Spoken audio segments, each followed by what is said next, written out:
Are you a gutsy woman? Did you make it into Hillary Clinton's new book about gutsy women? More importantly, do you even care? Hillary and Chelsea came out with a book, which Hillary tends to do when she's looking for a chance to get back in the news, because of course, she's still not over it. I got a copy of the book and will share with you all of its worst bits. I'm Katie Petrick, and this is Healthy Republic. It's here! It's finally here! And all of its something. Let's explain this book reading rainbow style. Butterfly in the sky, I can go twice as high. Take a look, it's in a book, a reading rainbow. Sorry, I know that was a boy becoming a king, so it was very sexist of me to include. Well, this video is all about the book of gutsy women, favorite stories of courage and resilience, and obviously about how everything is all Donald Trump's fault. Duh. With a book title like that, and that Donald is to blame, you know Hillary has to be involved. She's the most resilient and gutsy of all the women out there, at least in her mind. On Tuesday, October 1st, Hillary and daughter Chelsea released the book, published by Simon & Schuster, with a heavy-duty 450 pages that includes 103 stories of courageous women, from actual gutsy women, including Marie Curie, Harriet Tubman, and Sally Ride, to those who were just woke enough for the Clintons, including a trans woman, meaning a man, and Greta Thunberg, whose bio is explained in the Earth Defenders category, to which I argue. How dare you! Greta is not gutsy, nor is she a woman. Yet. She's a teen girl who is being placed in front of a camera as a climate shield. Yet Hillary and Chelsea love her. As Hillary wrote in the book, Greta was inspired by the students who used activism after the Parkland shooting and said she is personally invested in seeing climate action succeed. Hillary should give husband Bill that message, since he's known to travel on those gas-guzzling private planes to various countries a few dozen times with a now-deceased sex predator, not unlike himself. And since I mentioned the elephant in the room, there is one thing I'll say about Hillary being gutsy. She was gutsy in actually acknowledging Bill's affair when she wrote of admiration for Eleanor Roosevelt and how Eleanor stayed with the infidelity that plagued her marriage to FDR. Part of the reason that I admire Eleanor Roosevelt is the way she handled that happening to her. And I say, look, when something happens in your marriage, as I know well, it can be gutsy to leave, it can be gutsy to stay. But she then essentially backpedaled when she defended another creepy old man who likes to touch younger women. His name is Sloppy Joe. Sloppy Joe, sloppy Joe, yeah. In an interview with People magazine, Hillary said to simply get over it in regards to Joe's creepy touching. Clinton, the same woman married to philanderer Bill, said that everyone should get over the fact that Joe Biden touches many, many women and girls of all ages. Call me a prude, but I personally think those girls and women should show him just how gutsy they are by punching them in the nads. It's not like he's using them anyway.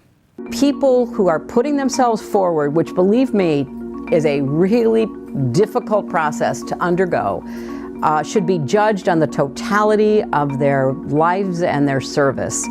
And we can pick apart anybody. I mean, that's a great spectator sport.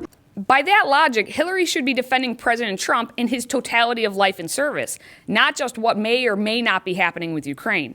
But she admits she can't do it. Like, oh my gosh, why doesn't she just stop talking about politics? Why doesn't she stop talking about Trump? I could no more do that than, jump off this building. That's why even though she is supposed to be talking about the book, Gutsy Women, she makes the interviews about her viewpoints and her abilities and her.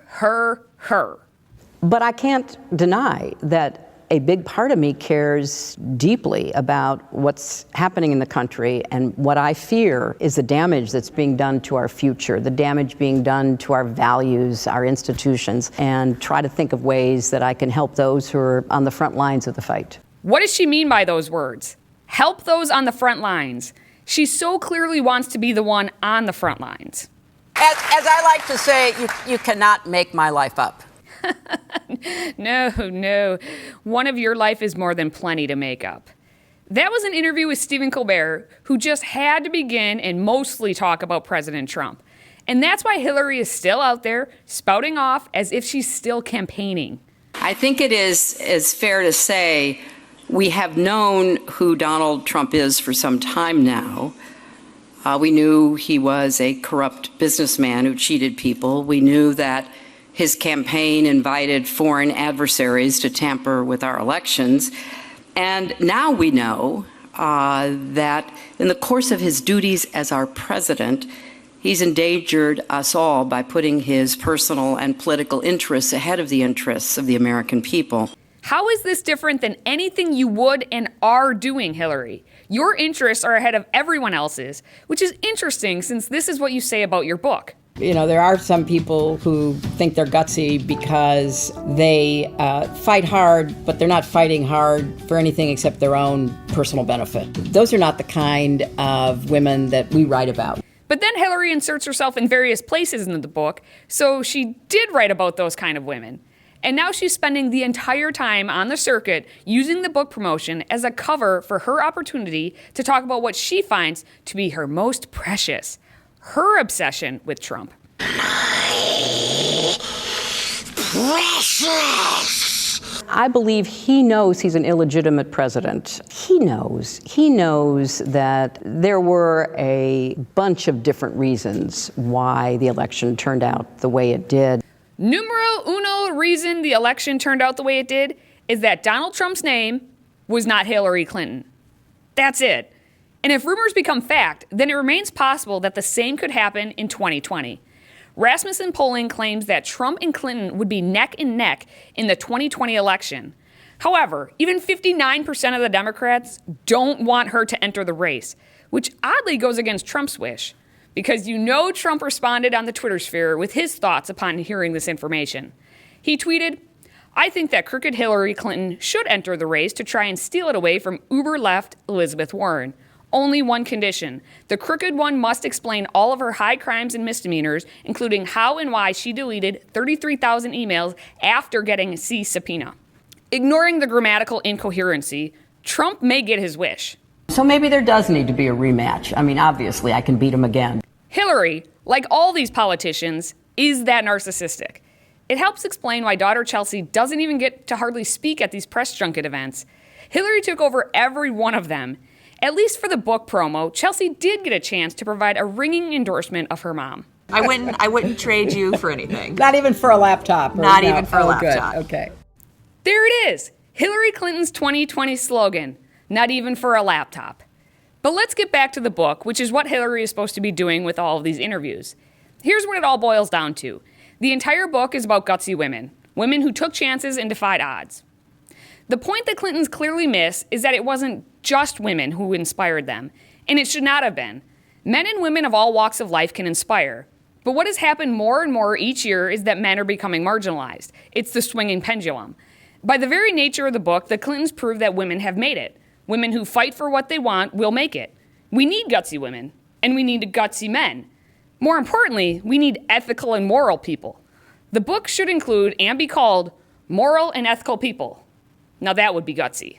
And now I'll be gutsy and ask all of you to help me out. Maybe it's not gutsy because it's all about me. That's right, in celebration or disdain that we are about to hit 100 episodes of Healthy Republic, I am looking for questions from you to be asked about me. What is it that you want to know? Let me know in the comments below or send an old-fashioned email to media@fpeusa.org. Or if you're really old school, find yourself a pigeon.